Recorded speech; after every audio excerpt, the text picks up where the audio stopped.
Hi friends, అందరికీ నమస్కారం. అంజలి కథలకి స్వాగతం. చిలక చెప్పిన రహస్యం చివరి భాగం విందాం. ఆఖరు కాలేదు అనే మాటలు వినిపించాయి. స్పష్టమైన ఆ మాటలు ఎక్కడి నుంచి వస్తున్నాయా అని యువకులు చుట్టూ చూశారు. ఎవరూ లేరు. చిలక మాట్లాడుతున్నది అన్నది చిత్రలేఖ. దేవదత్తుడు ఓహో అని ఆమె చేతిలో నుంచి పంజరం తీసుకున్నాడు. చిలక దేవదత్తుణ్ణి చూస్తూ, రాక్షస జాతి ఆఖరు కాలేదు, మానవ జాతిలో ఒక అంతర్వాహినిగా ప్రవహిస్తున్నది. ఇప్పటిదాకా మానవ జాతి ఇది, దానవ జాతి ఇది అని గుర్తుపట్టడానికి వీలుగా ఉండేది. ఇప్పుడు మానవుల్లో ఎవరు మానవులు, ఎవరు దానవులు అని గుర్తుపట్టడానికి వీల్లేకుండా పోతుంది అన్నది. చిలక చెప్పింది వారికి అర్థం కాలేదు. స్వచ్ఛమైన సంస్కృతంలో చిలక మాట్లాడటం యువకులకు అపూర్వంగా అద్భుతంగా ఉన్నది. దాని రూపం ఇంకా అద్భుతంగా ఉన్నది. సప్తవర్ణ శోభితమైన ఇంద్రధనుస్సులో నుంచి ఒక ముక్కను వేరు చేసినట్లు మెరిసిపోతున్నది చిలక. ఏ రంగు ఎక్కడ అంతమవుతున్నదో, ఏ రంగు ఎక్కడ ప్రారంభమవుతున్నదో తెలియకుండా ప్రవహిస్తున్న రంగులతో, పొడవైన కుచ్చుతోకతో, ఎర్రగా వంపు తిరిగిన నాసికతో మనోహరంగా ఉన్నది. చిత్రలేఖ, ఈ చిలక కోసమే మేమింత దూరం వచ్చాం. 100 ఆమడల దూరంలో ఉన్న ఉజ్జయిని నుంచి ఈ చిలక కోసమే వచ్చాం. ఈ చిలక కోసమే ప్రాణాలకు తెగించి కోటలో చొరపడ్డాం. రాక్షసుడితోనూ సింహంతోనూ తలపడ్డాం. చిలక దేవదత్తుని మాటలకు అడ్డు వచ్చి, ఇప్పుడు నాతో పాటు సౌందర్య రాశి అయిన చిత్రలేఖను కూడా సంపాదించుకున్నాడు అన్నది. జయచంద్రుడు నవ్వాడు. చిత్రలేఖ, దేవదత్తుడు సిగ్గుతో తలలు వంచుకున్నారు. దేవదత్త, ప్రేమాగీమ ఏమీ తెలియవని కోతలు కోసావే? హఠాత్తుగా మొదటి చూపుతోనే ఈ సుందరీమణి హృదయాన్నెలా వశం చేసుకున్నావు అని జయచంద్రుడు చలోక్తిగా అన్నాడు. నేను చెప్పానుగా, ప్రేమించటం ప్రేమించలేకపోవటం నా చేతుల్లో లేదని అన్నాడు దేవదత్తుడు. తర్వాత చిలక కేసి తిరిగి, చిలక, నీ సంగతి మా ఉజ్జయినిలో మహాకాళ దేవాలయం వెనకాల సిద్ధుడు చెప్పగా విన్నాను. నా తల్లిదండ్రులెవరో నీకు తెలుసునని సిద్ధుడు చెప్పాడు. నీకోసమే ఇన్ని కష్టాలు పడి ఇక్కడికి వచ్చాను. చెప్పవు నా జన్మ వృత్తాంతం అని అడిగాడు. దేవదత్త, నీ జన్మ రహస్యం నాకు తెలుసు, కానీ చెప్పటానికి ఇంకా సమయం రాలేదు. ముందు ఇక్కడి నుంచి పోదాం పదా. మీ దేశం పోయిన తర్వాత రహస్యం వెల్లడి చేస్తాను అన్నది చిలక. చిత్రలేఖ, నేను నిన్ను మనసారా ప్రేమిస్తున్నాను. నిన్ను చూడగానే నా హృదయం నీకు అంకితమైపోయింది. నీకు అంగీకారమైతే నాతో మా దేశం వచ్చేయి.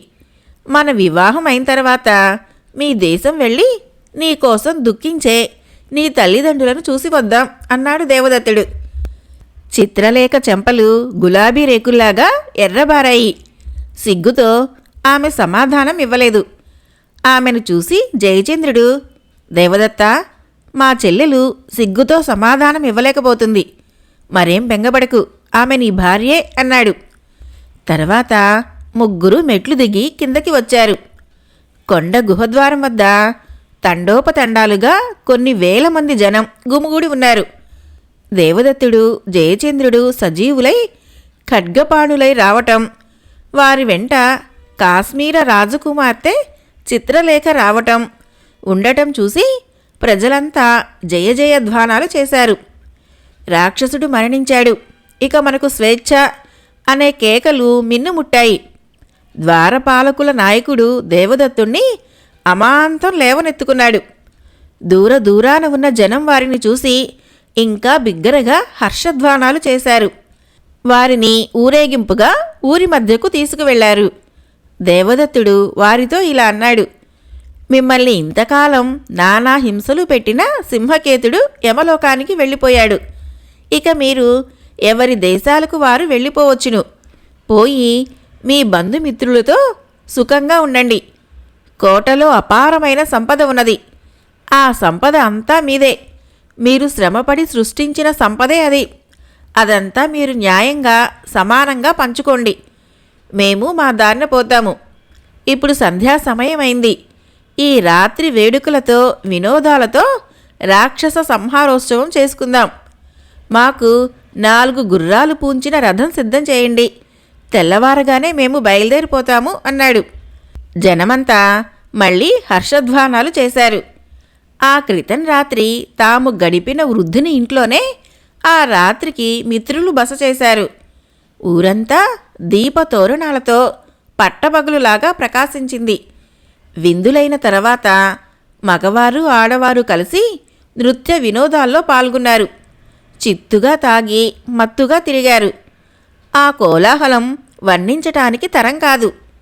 మర్నాడు తెల్లవారగానే వారు రథం అధిరోహించి బయలుదేరారు. జయచంద్రుడు సారథి స్థానంలో కూర్చున్నాడు. దేవదత్తుడు చిత్రలేఖ వెనకాల కూర్చున్నారు. వారికెదురుగా మరొక ఆసనంలో పంజరం ఉంచారు. వచ్చిన మార్గానే రథం నడిపించసాగాడు జయచంద్రుడు. దేశాలకు దేశాలు, అరణ్యాలు, పర్వతాలు, నదులు దాటుకుంటూ ప్రయాణం సాగించారు. దోవ పొడుగున ప్రయాణపు విసుగు కలగకుండా చిలక వారికి ఎన్నో కథలు చెప్పింది. తన కథ కూడా చెప్పింది. వేదవ్యాసుడు నా తాత, ఆ జన్మ బ్రహ్మచారి అయిన సుఖమహర్షి నా తండ్రి. సుఖమహర్షి ఒక రోజున ఒక చిలకను చూసి మోహితుడై చిలక రూపంలో ఆ చిలకతో క్రీడించాడు. తత్ఫలితంగా నేను జన్మించాను. నేను పుట్టగానే ఆయన తపోమహిమతో నన్ను చిరంజీవిగా చేశాడు. నేను ఆయన దగ్గర వేదాంగాలు, సకల శాస్త్రాలు, విద్యలు, భాషలు పఠించాను. నాకాయన త్రికాల జ్ఞానం ప్రసాదించాడు. ఆనాటి నుంచి నేను తిరగని దేశం లేదు, చూడని వింత లేదు, నాకు తెలియని రహస్యమూ లేదు. నా అనంత జీవితంలో ఎన్ని శతాబ్దాల చరిత్రనో కళ్ళారా చూశాను. మహాభారత వీరులు, పాండవులు, శ్రీకృష్ణుడు చనిపోవటం నేనెరుగుదును. భారత యుద్ధానంతరం పరీక్షిత్తు, జనమేజయుడు రాజ్యం చేయటం నేను చూశాను. ఆ తర్వాత నా కళ్ళ ముందు భారతదేశంలో ఎన్ని మహాసామ్రాజ్యాలు అవతరించాయి, అంతరించాయి. గౌతమ బుద్ధుడు పుట్టటం, ధర్మచక్రం పరివర్తనం చేయటం, నిర్యాణం పొందటం నా కళ్ళ ఎదుట జరిగింది. మౌర్య సామ్రాజ్యం, శాతవాహన సామ్రాజ్యం, గుప్త సామ్రాజ్యం ఇసుక మేడల్లా లేచి కూలిపోవటం చూశాను. విక్రమార్క చక్రవర్తి చేసిన సాహస కార్యాలు నాకిప్పటికీ కళ్ళకి కట్టినట్లున్నాయి. భాస మహాకవి రచించిన స్వప్న వాసవదత్త నాటక ప్రదర్శనం నేటికీ నాకు జ్ఞాపకం ఉంది. అందులో సూత్రధారుడిగా భానుడే ప్రేక్షకులకు దర్శనం ఇచ్చాడు. మీ ఉజ్జయినీపురంలో నగరోద్యానవనంలోనూ, సిప్రా నదీ తీరాన పొదరిళ్లలోనూ కూర్చొని మహాకవి కాళిదాసు ఒకానొక సుందరిని ఉద్దేశించి ఋతుసంహార శ్లోకాలు వ్రాయటం నేనెరుగుదును. పరిణితి పొందిన ఆఖరు దశలో ఆయన శాకుంతల నాటకం కుమార సంభవ కావ్యం వ్రాయటం నాకు జ్ఞాపకమున్నది. ఆయన రాజాంతఃపురాలలోని ఏ బిబ్బో కవతులను చూసి ఊర్వశిని, మాళవికను, శకుంతలను ఊహించి శ్లోకించి శోకించాడో నాకు తెలుసు. వీటన్నిటితో పాటు మానవుల అల్పత్వాన్ని కూడా నేను చూశాను. దేవదత్త, నువ్వు నిన్న రాక్షస జాతి ఇంతటితో ఆఖరు అన్నప్పుడు ఆఖరు కాలేదు అని నేనన్నాను. జ్ఞాపకం ఉన్నదా? నీ మాటలు వినగానే నాకు నవ్వు వచ్చింది, కానీ నవ్వలేదు. నేను నవ్వలేను. నేను పక్షి జాతికి చెందినవాడిని. నాకు నవ్వటము, ఏడవటము రెండూ చేత కావు. నవ్వు, ఏడ్పు మీ మానవులకొక్కరికే సృష్టి ప్రసాదించిన వరాలు. మాకు అనుభవం ఒక్కటే నిజం. మాకు ధర్మాధర్మ పాపపుణ్యాలు మాకు అంటవు. ఈ విధంగా చిలక రథంలో సుఖాసీనులైన దేవదత్త, జయచంద్రులకు తత్వబోధ చేసింది. వారు వేసిన సవాళ్లకు అడ్డు సవాళ్లు వేసి వారి వాదనలను పరాస్తం చేసింది. అయితే చిలక మాటలను వారు పూర్తిగా వినిపించుకోలేదు. జయచంద్రుని మనస్సు దూరాన ఉన్న ప్రేయసి చంద్రావతి మీద, దేవదత్తుని దృష్టి పక్కనే ఉన్న చిత్రలేఖ లావణ్యం మీద లగ్నమై ఉన్నాయి. వారికి చిలక చెప్పిన వేదాంతం తలకెక్కకపోగా తలనొప్పి కూడా వచ్చింది. చిలక అది గ్రహించి వారికి వినోదం కలిగించే కమ్మటి కథలు చెప్పింది. జరిగిన కథలు, జరగని కథలు చెప్పి ఉల్లాసం కలిగించింది. మార్గమధ్యంలో వారు మళ్ళీ మేఖలావతిలో ఆగారు. దేవదత్తుడు తాను ఇదివరకు బస చేసిన సత్రానికే వారిని తీసుకువెళ్ళాడు. యజమాని వారిని ఎంతో గౌరవించాడు. కాంచనమాల మాత్రం కనపడలేదు. దేవదత్తుడు వెళ్ళిపోయిన నెల రోజులకే ఆమెకు వివాహం చేసేశానని, ఆమె అత్తవారింటికి వెళ్ళిపోయిందని సత్రం యజమాని చెప్పాడు. ఆమె అత్తవారు చాలా భాగ్యవంతులని, భర్తకు మేఖలావతి రాజసభలోనే ఏదో పెద్ద ఉద్యోగమని చెప్పాడు.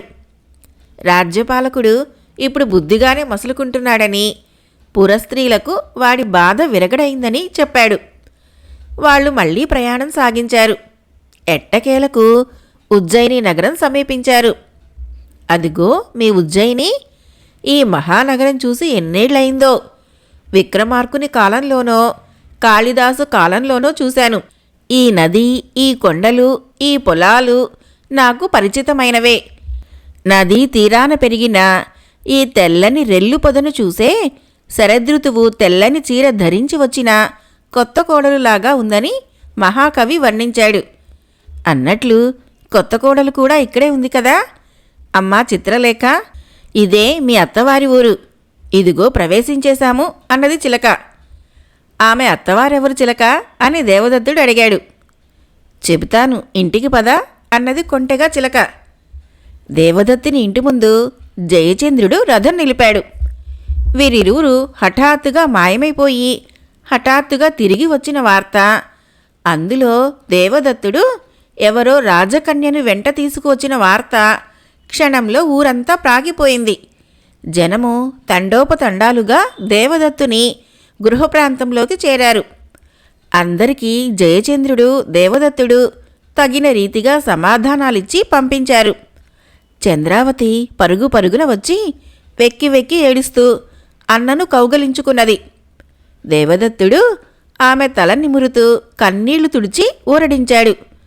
చిత్రలేఖను చూపించి పరిచయం చేశాడు. చంద్రావతి ఆమెను ప్రేమగా కౌగలించుకొని లోపలికి తీసుకుపోయింది. మరునాటి ఉదయం దేవదత్తుడు చిలక సలహా ప్రకారం తన సోదర్ని కూడా వెంటబెట్టుకుని రథం ఎక్కి రాజసభకు వెళ్ళాడు. అతన్ని, అతని చేతిలో ఉన్న చిలకను చూడటానికి పౌరులంతా రాజవీధిలో బారులు తీర్చి నిలబడ్డారు. రాజసభ అంతా మంత్రి సామంతాదులతో, పౌర వృద్ధులతో నిండిపోయింది. విక్రమసేనుడు సింహాసనం అధిష్ఠించి దేవదత్తుని రాక కోసం ఎదురుచూస్తూ ఉన్నాడు. అతడు సభలోకి రాగానే గౌరవంగా ఆహ్వానించాడు. రణవర్మ మాత్రం దేవదత్తుణ్ణి చూసి ముఖం ముటముటలాడించుకున్నాడు.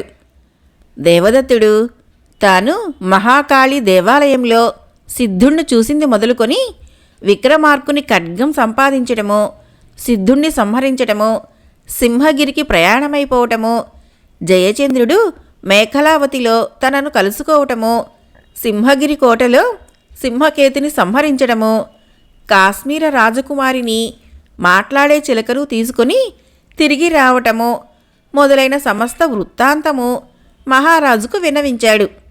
మహారాజా, మేము తోటమాలి బిడ్డలమని ఇప్పటిదాకా అనుకుంటున్నాము. కాదని సిద్ధుడు చెప్పాడు. ఎవరి బిడ్డలమో చెప్పమంటే చెప్పలేదు. సింహగిరిపై ఉన్న చిలకనడిగితే చెబుతుంది అన్నాడు. అదే ఈ చిలక. కానీ చిలకను నేనెన్నిసార్లు అడిగినా ఇంకా సమయం రాలేదు అని దాటేస్తూ వచ్చింది. ఇప్పుడు సమయం వచ్చిందట. మీ కొలువు కూటంలో మీ సమక్షంలో సమస్త పౌరులు వింటుండగా నా జన్మ రహస్యం చెబుతానని అన్నది. అందుకే నేను ఈ చిలకను వెంటబెట్టుకొని వచ్చాను. ఈమె నా చెల్లెలు చంద్రావతి. చిలక, ఇప్పుడైనా చెబుతావా నీ రహస్యం అన్నాడు. సభాస్థరులంతా దేవదత్తుని కథ నోరు తెరుచుకొని రెప్పవాల్చకుండా ఊపిరి బిగబట్టుకొని విన్నారు. ఇంద్రచాప శకలం వలె సప్తవర్ణాలతో ప్రకాశించే ఈ అపూర్వ అద్భుత కీరం మానవ భాషలో ఎలా మాట్లాడుతుంది, ఏం మాట్లాడుతుంది, ఏ రహస్యం వెల్లడిస్తుంది అని ఉత్కంఠతో తహతహలాడిపోసాగారు. సభ అంతా సూది పడవేస్తే పిడుగులాగా శబ్దమయ్యేటంత నిశ్శబ్దంగా ఉంది. మృదుమధుర స్వరంతో చిలక ఇలా అన్నది, రహస్యం వెల్లడించే ముందు ఒక షరతు. ఏమిటది అన్నాడు దేవదత్తుడు ఆతృతగా. నేను రహస్యం వెల్లడించిన తర్వాత నా పంజర ద్వారం తెరవాలి. నన్ను నా దారిన స్వేచ్ఛగా పోనివ్వాలి. సిద్ధుని చేతిలో చిక్కి, సింహకేతుని చేతిలో చిక్కి అనేక సంవత్సరాలుగా పంజరవాసం అనుభవిస్తున్నాను. నేను స్వేచ్ఛాజీవిని. అనంతాకాశంలో అనంతకాలంలో నా ఇష్టం వచ్చినట్లు నేను సంచారం చేయాలి. ఆ స్వేచ్ఛ కూడా లేకపోతే నా అనంత జీవితం దుర్భరమవుతుంది అన్నది. అలాగే అని హామీ ఇచ్చాడు దేవదత్తుడు. వినండి మహారాజా, జాగ్రత్తగా విను. శాంతంగా ఎలాంటి ఉద్రేకము లేకుండా గుండె నిబ్బరం చేసుకొని విను. ఇంతకాలము నీకు పిల్లలు లేరని, నీ తర్వాత రాజ్యానికి వారసులు లేరని వాపోతున్నావు కదూ? నీ చింత తీరింది. నువ్వు పుత్రవంతుడవు, పుత్రీవంతుడవు. ఈ దేవదత్తుడు నీ కుమారుడు, ఈ చంద్రావతి నీ కుమార్తె. వృద్ధుడైన మహారాజు ఈ మాటలు వింటూనే సింహాసనం పైన కొయ్యబారిపోయాడు. సభాసదులందరూ త్రుళ్ళిపడి గుసగుసలాడసాగారు. దేవదత్తుడు, చంద్రావతి ఒకరి ముఖాలొకరు చూసుకుంటూ అచేతన ప్రతిమల్లాగా అయిపోయారు. జయచంద్రుడు ఆశ్చర్యం నుంచి ఆనందంలోకి, ఆనందం నుంచి ఆశ్చర్యంలోకి పచార్లు చేస్తున్నాడు. రణవర్మ మాత్రం నిశ్చలంగా తీవ్రంగా చూస్తూ, నీ మాటలకు నిదర్శనం అని చిలకను ప్రశ్నించాడు. ఈలోగా మహారాజు తెప్పరిల్లాడు. అవును, నిదర్శనం అని ఆయన హీనస్వరంతో అడిగాడు. చిలక 22 క్రితం జరిగిన వృత్తాంతమంతా పూసగుచ్చినట్లు వివరించింది. పెద్దరాణులిద్దరూ తమకు పిల్లలు లేరనే మనస్తాపంతో మూడో రాణిపై ఎలా ఈర్ష్య వహించారో, ఆమెకు కలిగిన 2 శిశువులను ఎలా నదిలో వదిలిపెట్టారో, ఆ శిశువులను సుజనమిత్రుడు చేరదీసి ఎలా పెంచాడో అంతా వివరించింది. నేను త్రికాలవేదిని. నాకు తెలియని రహస్యం ప్రపంచంలో ఏదీ లేదు. అబద్ధమాడవలసిన అగత్యం నాకు లేదు. ఈ చిన్నవారి జన్మరహస్యం నాకు మాత్రమే తెలుసు. సుజనమిత్రుడు వీరిని పెంచి పెద్ద చేశాడే కానీ వీరి తల్లిదండ్రులెవరో అతనికి కూడా తెలియదు. అంతఃపురంలో అన్ని భోగాలు అనుభవిస్తూ కూడా తాము చేసిన పాపకార్యానికి బ్రతికి ఉండగానే మానసికంగా యమబాధలు అనుభవిస్తున్న పెద్దరాణులకు తాము మూడో రాణి బిడ్డలను నదిలో వదిలిపెట్టామని మాత్రమే తెలుసు గాని ఆ పిల్లలు బ్రతికి ఉన్నారని, వారే వీరని తెలియదు. అయినా వారిని పిలిచి అడగండి, వారు చేసిన దుష్కార్యం ఒప్పుకుంటారో లేదో చూడండి. మహారాజా, నువ్వు కేవలం వెర్రివాడివి. నీలాంటి వెర్రివాడికి రత్నాల్లాంటి ఈ శిశువులు జన్మించడం నీ అదృష్టం. ఎంత వెర్రివాడివి కాకపోతే మనిషికి కుక్కలెక్కడైనా పుడతాయా? అంత సులభంగానూ నిజానిజాలు కనుక్కుందామనే ఆలోచనైనా లేకుండా నీ పెద్దరాణుల మాటలు నమ్మేశావా? పాపం, నీ మూడో రాణి చీకటి చెరసాలలో 18 ఏళ్ల నుంచి మగ్గిపోతుంది. ఆమెకు విముక్తి కలిగించు. ఆమెకు ఆమె కన్నపిల్లల్ని చూపించు. ఆమెను ఆదరించు. ఈ చిన్నవారిని స్వీకరించు అని చిలక చెప్పింది. మహారాజు వెంటనే పెద్దరాణులిద్దరినీ పిలిపించాడు. వారు తమ నేరం ఒప్పుకున్నారు. క్షమించమని మహారాజు పాదాలపైన పడ్డారు. మరణదండన విధించకుండా వారిని క్షమించి మహారాజు వారికి దేశ బహిష్కారం విధించాడు. మూడో రాణిని చెరసాల నుంచి విడిపించాడు. దేవదత్తుడు, చంద్రావతి మూర్తీభవించిన శోకదేవతలా ఉన్న తల్లిని 18 ఏళ్లు కారాగారంలో కుమిలి కుమిలి ఏడ్చిన ఆ వృద్ధిరాలిని అమ్మా అని కౌగలించుకొని ఏడ్చారు. ఆమె తను పడిన బాధంతా క్షణంలో మరిచిపోయి మళ్లీ మామూలు మనిషైంది. వృద్ధరాజు ఆనందంతో మళ్లీ మూర్ఛపోయాడు. మూర్ఛ నుంచి లేవగానే ఉన్నపళంగా దేవదత్తుడికి యువరాజ్య పట్టాభిషేకం జరిపించాడు. అప్పటిదాకా దేవదత్తుణ్ణి హీనంగా చూసిన మహామంత్రి రణవర్మ దేవదత్తుని చేతులు పట్టుకొని క్షమార్హణ అని పశ్చాత్తాపం పొందాడు. కొద్ది రోజుల్లో ఒకనాడు చిలక పెట్టిన ఒక మంచి ముహూర్తాన చిత్రలేఖ దేవదత్తులకు, చంద్రావతి, జయచంద్రులకు వివాహాలు జరిగాయి. ఆ ఉత్సవాలతో ఉజ్జయిని నగరమంతా పెళ్లి పందిరిలాగా భాసించింది. అన్నదానాలు, విందులు, వినోదాలు జరిగాయి. హరిదాసులు హరికథలు చెప్పారు. నటులు నాటకాలాడారు. గాయకులు గానం చేశారు. కవులు చిత్ర, బంధ, గర్భ కవిత్వాలు ప్రదర్శించారు. ఇంకా ఎన్నో వేడుకలు జరిగాయి. ఈ వేడుకలు చూస్తూ దేవదత్తుడు, చిత్రలేఖ కూర్చొని ఉండగానే ఎవరూ చూడకుండా జయచంద్రుడు చంద్రావతిని తన కోసం ఏర్పాటు చేసిన మందిరానికి లాక్కుపోయాడు. విశాలమైన ఆ మందిర స్థలంలో మల్లెలు, సన్నజాజులు చల్లిన ఆ హంసతూలికా తల్పము ఆ శరత్కాలపు వెన్నెల దారులలో వారిని ఏ స్వర్గ సుఖాల సరిహద్దులకో తీసుకుపోవటానికి వచ్చిన పల్లకీలాగా ఉన్నది. చంద్రావతి అన్నాడు జయచంద్రుడు. ప్రాణేశ్వర అన్నది చంద్రావతి. ఇద్దరూ విరగబడి నవ్వుకున్నారు. ఛ, అలాంటి మాటలనకు, నాకు బాగుండదు. ప్రాణేశ, గీణేశ ఇలాంటి మాటలు పాతకాలపు పురాణ నాయకులనేవాళ్ళు. మోటు మనుషులు, మోటు కాలము. ఈ రోజుల్లో భార్యాభర్తలు ఒకరినొకరు పేర్లతోనే పిలుచుకోవాలి అన్నాడు జయచంద్రుడు. జయచంద్ర అన్నదామె. వతి అన్నాడు అతను. అదేమిటి అన్నది ఆమె. నా పేరు చివర వతి అని చేరిస్తే ఇద్దరి పేర్లు కలిసి వస్తాయి. అంటే నేను నీలోనూ నువ్వు నాలోనూ ప్రవహిస్తావన్నమాట అన్నాడు జయచంద్రుడు.